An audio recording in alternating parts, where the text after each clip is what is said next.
Meditation versus prayer, which one is better? And are there certain times that you should be meditating and other times that you should be praying? What's the difference between meditation and prayer? I'll be answering all of those questions in this video.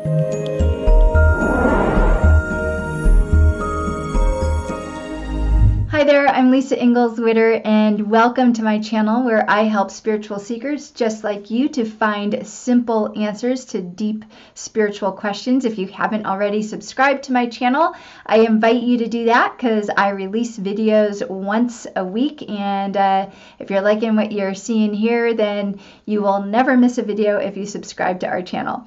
So today I want to talk about the difference between meditation and prayer. A lot of people have this idea that, prayer is one thing and meditation is another thing. Oftentimes, meditation gets sort of put into the box of Eastern spiritual tradition. Prayer is more like Christian or, in that tradition. Meditation and prayer are essentially two sides of the same coin.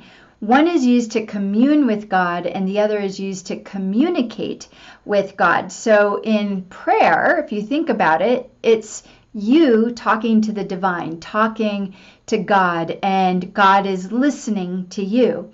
Meditation, on the other hand, is you listening to God while God is talking to you. So meditation is very receptive. It's a receptive activity, and prayer is a very active activity, right? So they're both necessary on the spiritual path, on the spiritual journey.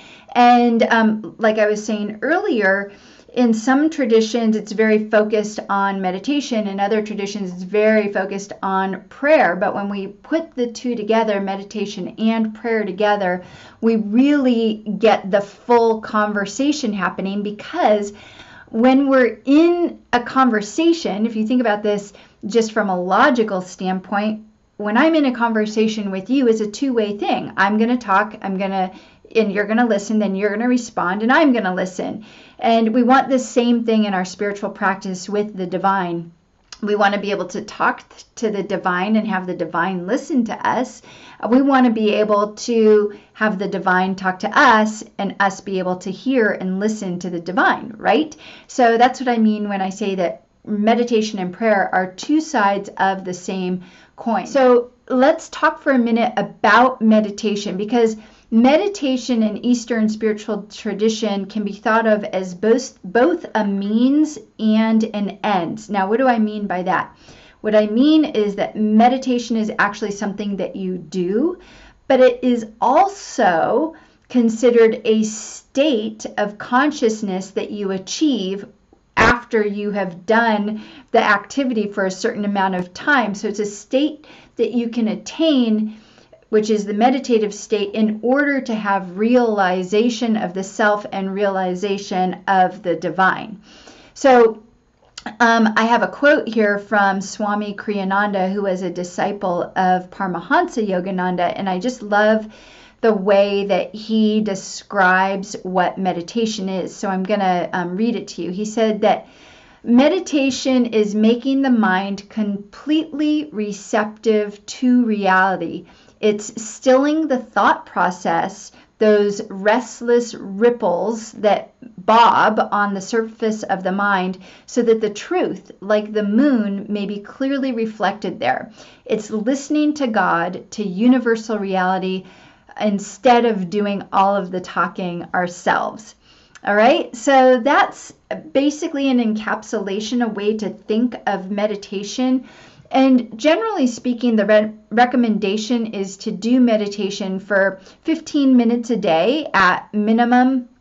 20 minutes is great, and if you can do more, that's fine too, but don't stress yourself out by trying to do too much. Whatever works in your schedule, the key is being consistent and committed to a meditation practice. And if you're looking for more guidance on meditation, how to do a meditation practice, you can watch my video called Starting a Meditation Practice. Highly recommend that. Let's move on to what prayer is. And I'm going to use Paramahansa Yogananda again, and what he says prayer is. So this is according to Paramahansa Yogananda.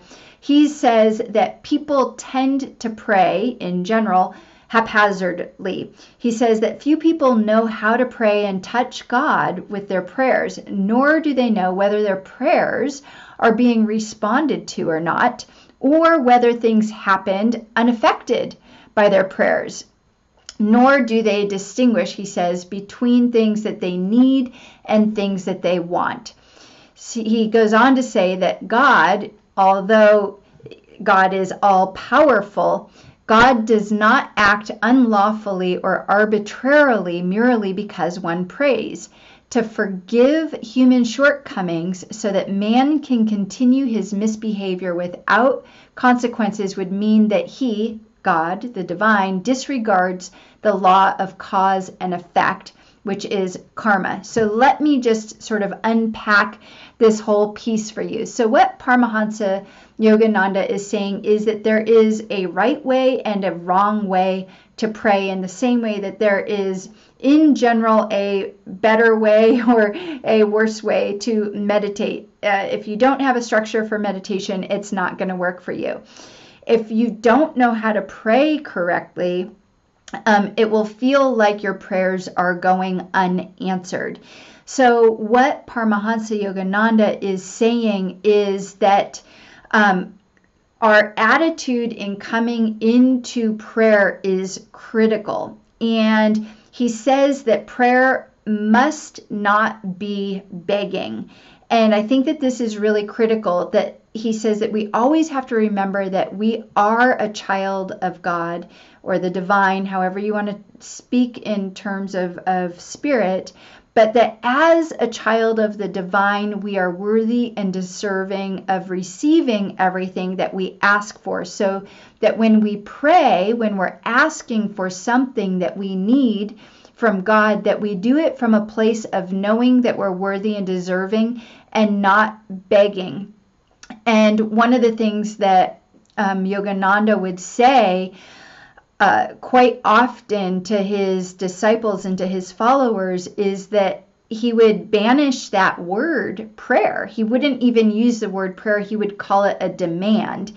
And that might sound strong and harsh, but that's the way he would frame it, because he would always say prayers are for beggars. Like you're not begging for something. You're actually saying, I deserve this and I'm demanding it because I deserve it as your child. He always made the analogy between a child and a parent. And when a child really needs something, a child needs to be fed food. They're going to demand food from you, their parent. And of course you're going to give them food. Your child needs whatever they need. You know, I'm thinking my daughter is in college, so she needs tuition to get through school. So of course I'm going to pay her tuition for college, for instance, right? So in the same way, God, as our loving Father, will give us what we ask for. It's just how we ask and how we pray. So he says, again, to sort of wrap up what Yogananda says about prayer, he says, we do not have to beg, but what we do need to do is to reclaim and demand from our Father that which we, through our human imagination, thought to be lost. And I think that that's really, really beautiful. I'm going to say it again. He said, we need to reclaim and demand from our Father that which we, through our human imagination, thought that we have lost. So very, very beautiful. So a really great practice then is to combine both your prayer and your meditation. So the recommendation that I have is that you do them at the same time, that you begin your practice with prayer and you pray to the divine in whatever way you feel called to pray, and then you do your meditation practice. So in this way, you encapsulate your conversation with God into one practice session. So hopefully that makes sense to you. So let's move on really quickly to the question of the day. Do you have a meditation or a prayer practice, or do you do both? Let me know in the comments below.